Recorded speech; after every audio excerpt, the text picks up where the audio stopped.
Good morning student. ધોરણ 6 વિષય સામાજિક વિજ્ઞાન, જેમાં આપણે ચર્ચા કરતા હતા પાઠ 6 મૌર્ય યુગ, ચંદ્રગુપ્ત અને સમ્રાટ અશોક, જેમાં આપણે કેટલાક મુદ્દાઓ પર જોયું. એક મૌર્ય વંશના સ્થાપક અને શાસન, જેમાં આપણે ચંદ્રગુપ્ત વિશે અને ચાણક્ય કૌટિલ્ય વિશે આપણે માહિતી મેળવી. ત્યારબાદ તેમનો રાજ્ય વિસ્તાર જોયો અને ત્યારબાદ આપણે તેમના મૌર્ય વંશની જાણકારી મેળવવાના સ્ત્રોત અને ગ્રાન્ડ ટ્રંક રોડ એના વિશે આપણે જોયું.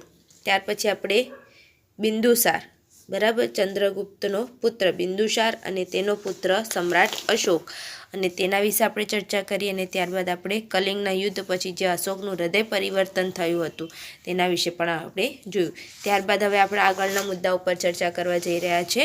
તો આગળનો આપણો મુદ્દો છે કે ધર્મ પ્રચારક તરીકે અશોક. હવે અશોકે દેશભરમાં આવેલ બૌદ્ધ તીર્થ ધર્મોની યાત્રા કરી છે અને યાત્રા દરમિયાન બૌદ્ધ ધર્મનો પ્રચાર કર્યો છે. એટલે અશોકે દેશભરમાં અલગ અલગ જે બૌદ્ધ તીર્થ ધર્મો આવેલા છે, તીર્થધામો આવેલા છે, ત્યાં તેને યાત્રા કરી અને બૌદ્ધ ધર્મનો પણ પ્રચાર કર્યો છે. અશોક એ ગૌતમ બુદ્ધના ઉપદેશમાંથી પ્રેરણા મેળવી અને પોતાની પ્રજાને ધમ્મનો માર્ગ બતાવવા પોતાના રાજ્યમાં ઠેર ઠેર શિલાલેખો અને સ્તંભાલેખો કોતરાવ્યા. એટલે અશોક છે તેને ગૌતમ બુદ્ધ એમનાથી પ્રેરણા મેળવી હતી અને એના રાજ્યની અંદર શાસન જ્યારે કરતો હતો તે સમયે તેને પોતાની પ્રજાની અંદર પણ ધમ્મનો માર્ગ એટલે ધર્મનો માર્ગ બતાવવા માટે તેને ઠેર ઠેર એટલે જગ્યાએ જગ્યાએ શિલાલેખો અને સ્તંભાલેખો પણ તેને કોતરાવ્યા હતા.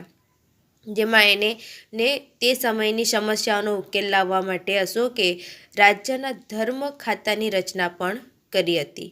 અને આ ખાતામાં ઉપરી તરીકે જે નિમાયેલ ધમ્મ મહામાત્ર નામના અધિકારીને પ્રજાના બૌદ્ધ ધર્મનો પ્રચાર કરી અને તેમને નૈતિક ધોરણ ઊંચું લાવવાનું કાર્ય કરવાનું હતું.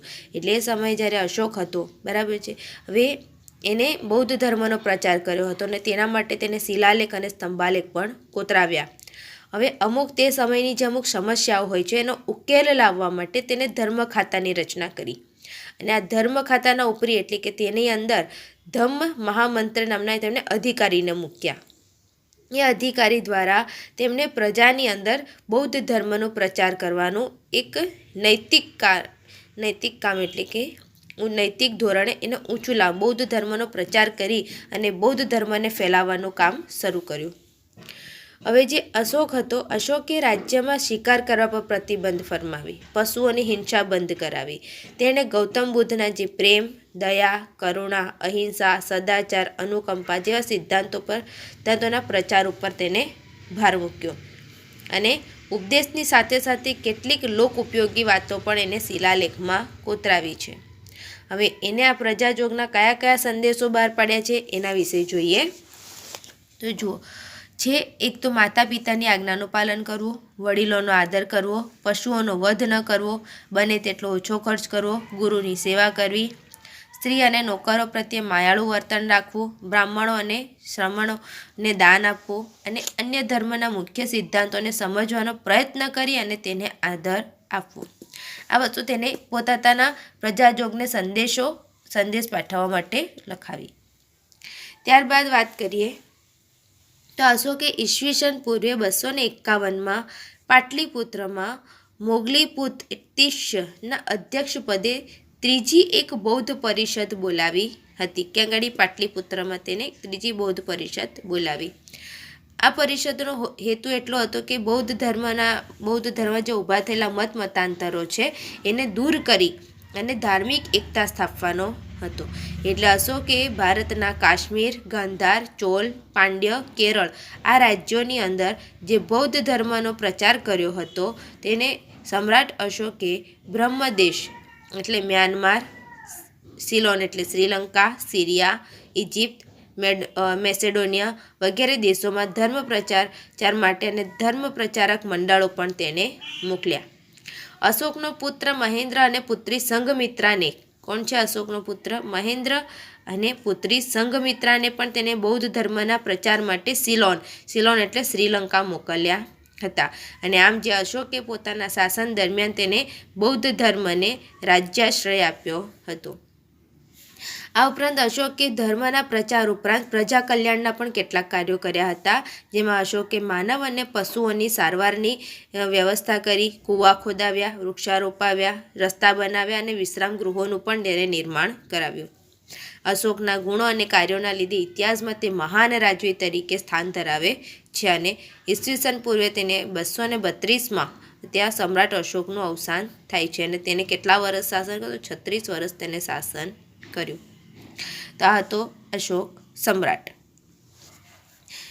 ત્યારબાદ છે મૌર્ય યુગનું વહીવટી તંત્ર. તે મૌર્ય યુગમાં તેમનો વહીવટ કેવી રીતે ચાલતો હતો તો એના વિશે આપણે ચર્ચા કરી. એના વહીવટની અંદર જે મુખ્ય ભાગ ભજવનાર છે તે છે વિષ્ણુગુપ્ત ચાણક્ય, જેને કૌટિલ્ય દ્વારા ઓળખવામાં આવે છે તે. હવે ચંદ્રગુપ્ત મૌર્યને વિશાળ સામ્રાજ્યનું નિર્માણ કર્યું હતું. એ કોઈ નાનો મોટો પ્રદેશ નહોતો.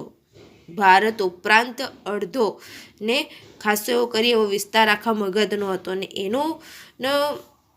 એ વિસ્તારનો વહીવટ ચલાવવો એટલે બહુ મોટી વાત હતી. અને જે આમ ચંદ્રગુપ્ત મૌર્ય છે એના જે વિશાળ જે મગધ સામ્રાજ્ય છે અને એનો હજુ વિસ્તાર વધારવાનું કાર્ય કોણે કર્યું છે તો સમ્રાટ અશોકે કર્યું છે. જ્યારે ચંદ્રગુપ્તનો પુત્ર બિંદુસાર જ્યારે ગાદી આવ્યો તો તેને માત્ર તેના જે વિશાળ સામ્રાજ્ય છે તેને અકબંધ તેને રાખ્યું, તેને વિસ્તાર વધાર્યો નહોતો. પરંતુ સમ્રાટ અશોકે તેનો વિસ્તાર વધારવા માટે એને અન્ય રાજ્યોને પણ યુદ્ધ કરીને એને જીત્યા હતા. અને છેલ્લે જ્યારે કલિંગનું યુદ્ધ થયું ત્યારબાદ તેનું હૃદય પરિવર્તન થયું કે યુદ્ધની અંદર જે જાનહાનિ થાય છે, નુકસાન થાય છે, એને અશોકના માનસપટ પર ખૂબ જ ઘેરી અસર કરી અને છેલ્લે એ બૌદ્ધ ધર્મનો પ્રચારક બન્યો. એટલે ભગવાન ગૌતમ બુદ્ધથી પ્રેરણા લઈ અને ગૌતમ બુદ્ધના ને બૌદ્ધ ધર્મનો તેને પ્રચાર કર્યો. એટલે છેલ્લે જે હતો તે બિંદુસારનો પુત્ર સમ્રાટ અશોક, જેના વિશાળ સામ્રાજ્યનો વિસ્તાર વધાર્યો હતો. અને વિશાળ સામ્રાજ્યના વિભાગ પાડી અને તેને સુવ્યવસ્થિત વહીવટ ચલાવવાનું જે કાર્ય છે એ ચંદ્રગુપ્તના મુખ્યમંત્રી છે જે પ્રખર રાજનીતિજ્ઞ વિષ્ણુગુપ્ત ચાણક્ય દ્વારા કરવામાં આવતું હતું. અને આ સમયનો વહીવટને 3 વિભાગોમાં વહેંચતા હતા. તો કયા કયા 3 વિભાગો છે જોઈએ તો એ છે, એક તો મૌર્ય યુગનું જે વહીવટી તંત્ર છે ને 3 વિભાગ. પહેલો છે અ કેન્દ્રીય, બ પ્રાંતીય વિભાગ અને ક છે પ્રાદેશિક એટલે સ્થાનિક વિભાગ. હવે જે કેન્દ્રીય વહીવટી તંત્ર છે એટલે સમ્રાટ એટલે ત્યાંના જે રાજા છે એના શાસન વ્યવસ્થાના કેન્દ્ર સ્થાને હતો. એટલે સામ્રાજ્યનો વહીવટ એ લશ્કરી અને ન્યાયતંત્રનો વડો હતો. એનું પદ વંશ પરંપરાગત ચાલતું હતું. કેવી રીતે તો વંશપર એટલે કે એની પાટલીપુત્ર અને તેની આજુબાજુનો પ્રદેશ એ સમ્રાટના સીધા જ અંકુશમાં રહેતો હતો અને જે તેના મંત્રી અને ઉચ્ચ અધિકારીઓની મદદથી આ વહીવટ ચલાવવામાં આવતો હતો. જેમાં ચાણક્ય એને કુલ 18 ખાતાઓ દર્શાવ્યા છે, પરંતુ અહીંયા આગળ આપણાને મુખ્ય 6 ખાતાઓનો જે મુખ્ય છે અને તેના જે વડા છે એની માહિતી આપી છે. તો જો એના અંદર છે ખાતું અને તેનો છે ઉપરી, બરાબર છે. તો એક ખેતી વિભાગ છે જેના ઉપરી અધિકારી છે સીતાધ્યક્ષ, લશ્કરી ખાતું તે છે સેનાનીનું, ન્યાય ખાતું જેમાં પ્રદેશી જેમાં મુખ્ય ન્યાયાધીશ છે, વ્યાપાર ખાતું જેમાં પણ્યાધ્યક્ષ છે, દફતર ભંડાર જેને રેકર્ડ ખાતું કહે છે અક્ષપટલ જેના વડા છે મહાધ્યક્ષ પટલ, અને પછી છે મુદ્રા ખાતું જેને પાસપોર્ટ એને સિક્કો માને મુદ્રા હે ને તો તે છે મુદ્રાધ્યક્ષ તેના ઉપરી છે. તો આ હતું તેનું કેન્દ્રીય વહીવટી જેમાં મુખ્ય હતું અને એનો કેન્દ્ર સ્થાને જે એનો વહીવટ જે થતો હતો તેમાં મુખ્ય ભાગે તેનો લશ્કરી અને ન્યાયતંત્રનો વડો કરતો હતો. અને એના અંદર જે વહીવટ ચાલે તેમાં મંત્રી અને ઉચ્ચ અધિકારીઓથી એ વહીવટ ચલાવવામાં આવતો હતો. પણ આખા વહીવટનો અંકુશ કોના હાથમાં રહેતો હતો? રાજાના હાથમાં રહેતો હતો. અને જે કેન્દ્રીય વહીવટ હતો તેના ચાણક્યે 18 ખાતાઓ બનાવ્યા હતા, જેમાંથી આપણા મુખ્ય 6 ખાતાઓ અહીંયા દર્શાવ્યા છે. ત્યારબાદ વાત કરીએ તો પ્રાંતીય વહીવટી તંત્ર. તો વિશાળ મૌર્ય સામ્રાજ્યને વહીવટી સરળતા ખાતર 5 વિભાગમાં વહેંચવામાં આવ્યું હતું. એટલે જો પ્રાંત એટલે મંડળ, એના વડા રાજ્યપાલ એટલે રાષ્ટ્રીય હતો. બરાબર, એના પદ માટે તે મોટાભાગે રાજકુમારોને નિમણૂક કરતા હતા. જેટલે પ્રાંતીયનો વહીવટ જ્યારે સંભાળવાનો હતો ત્યારે તે એ પ્રાંતની અંદર રાજકુમારોને સોંપવામાં આવતો હતો અને રાજકુમારોને રાજ્યપાલ તરીકે કાર્ય કરવાનું રહેતું હતું. હવે રાજ્યપાલનું કાર્ય સમગ્ર પ્રાંતમાં શાંતિ વ્યવસ્થાની જાળવણી કરવી, કરવેરા ઉઘરાવવા, રાજાના આદેશોનું પાલન કરાવવું અને પ્રાંતમાં બનતા બનાવોની સમ્રાટને સતત વાકેફ રાખવાનું હતું. એટલે જે પ્રાંતીય વહીવટ હતો જેમાં જે સમ્રાટ હોય, રાજા હોય, એ પોતાના રાજકુમારોને તેની નિમણૂક સોંપવામાં આવતી હતી અને એને રાજ્યપાલ તરીકે તેમને નિયુક્ત કરવામાં આવતા હતા અને તેમનું કાર્ય રહેતું હતું કે એ પ્રાંતમાં શાંતિ અને વ્યવસ્થાની જાળવણી કરવાની, કરવેરા ઉઘરાવવા અને રાજા જે સંદેશો મોકલે છે અને જે તેમને આદેશ આપે છે એ પ્રમાણેનું એ પ્રાંતમાં કાર્ય કરાવવાનું અને તેનાથી જેટલા પણ તે પ્રદેશમાં કે તે પ્રાંતમાં જેટલા પણ બનાવો બને છે એનાથી સતત સમ્રાટને એટલે રાજાને જાણ કરવાની રહેતી હતી. ત્યાર પછી છે પ્રાદેશિક એટલે સ્થાનિક વહીવટી તંત્ર. તો વહીવટી સરળતા માટે કોઈ પણ પ્રાંતને આહાર એટલે જિલ્લા અને આહારને પ્રદેશ એટલે સંગ્રહ તાલુકામાં વહેંચવામાં આવતો હતો. એટલે વહીવટની સરળતા માટે એ પ્રાંતને એક તો જિલ્લા અને તાલુકા, જેને શું કહે છે, આહાર અને આહારને પ્રદેશમાં વહેંચવામાં આવતો હતો. અને આહારના જે અધિકારી રાજુક અને પ્રદેશનો અધિકારી પ્રાદેશિક એટલે ગોપ કહેવાતો હતો. બરાબર, અને વહીવટી તંત્ર નાનું એક એકમ ગ્રામ કહેવાતું હતું. આ જે વહીવટી તંત્ર છે એનામાં જે એક નાનું એકમ હોય, નાનું ગામ હોય, તેને શું કહેવાતું, ગ્રામ કહેવાતું હતું, જેને આપણે ગામડું કહીએ છીએ. તેનો ઉપરી ગ્રામીણી, એનો ઉપરી કોણ રહેતો હતો, ગ્રામીણી કહેવાતો હતો. અને ગામની અંદર જે ચૂંટાયેલા સભ્યો છે એની સમિતિની મદદથી આ જે ગ્રામીણી છે એ ગ્રામનો વહીવટ ચલાવતો હતો. આ છે પ્રાદેશિક અને સ્થાનિક વહીવટી તંત્ર. ત્યારબાદ વાત કરીએ તો સમ્રાટ અશોકના ઉત્તરાધિકારીઓ તથા મૌર્ય વંશનું પતન. હવે સમ્રાટ અશોક, બરાબર, એના પછી મગધની ગાદીએ કોણ આવ્યું અને તેનો અંત, એને મૌર્ય વંશનું પતન કેવી રીતે થયું તે જોઈએ. તો સમ્રાટ અશોકના મૃત્યુ બાદ તેના ઉત્તરાધિકારીઓ વિશે તો બ્રાહ્મણ, જૈન, બૌદ્ધ અને ગ્રંથોમાંથી જુદી જુદી માહિતી મળે છે.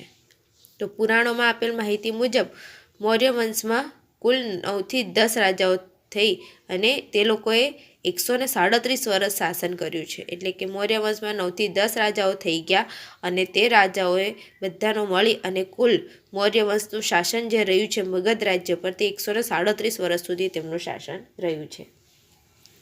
ત્યારબાદ મૌર્ય વંશના જે અંતિમ રાજા છે બૃહદ્રથ, કોણ છે, બૃહદ્રથ, એ નિર્બળ શાસનનો લાભ લઈ અને તેમના જે સેનાપતિ છે પુષ્યમિત્ર શુંગે, કોણ છે, પુષ્યમિત્ર શુંગે, તે લશ્કરી કવાયત જોવાના બહાને તેમને બોલાવે છે અને તેમની હત્યા કરી નાખે છે. અને ઈસવીસન પૂર્વે 185માં પુત્રમિત્ર શુંગે મગધની ગાદી ઉપર શુંગ વંશની સ્થાપના કરે છે અને મૌર્ય વંશનો અંત આવે છે.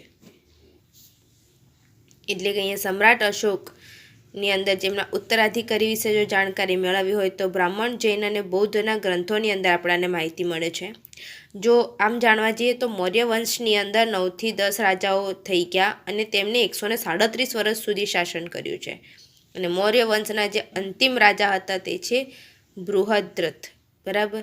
એ નિર્બળ શાસનનો લાભ લઈને તેમનો જે સેનાપતિ છે પુષ્યમિત્ર શુંગ, એમને લશ્કરી કવાયત જોવાના બહાને બોલાવે છે અને તેમની હત્યા કરી નાખે છે. અને ઈસવીસન પૂર્વે 185માં પુષ્યમિત્ર એ મગધની ગાદી ઉપર આવે છે અને શુંગ વંશની સ્થાપના થાય છે અને ત્યાંથી મૌર્ય વંશનો અંત આવે છે. તો વિદ્યાર્થી મિત્રો, અહીંયા આપણું ચેપ્ટર પૂર્ણ થાય છે. એનો સ્વાધ્યાય, એના પ્રશ્નોના ઉત્તર તમારે તમારી નોટબુકમાં લખવાના રહેશે.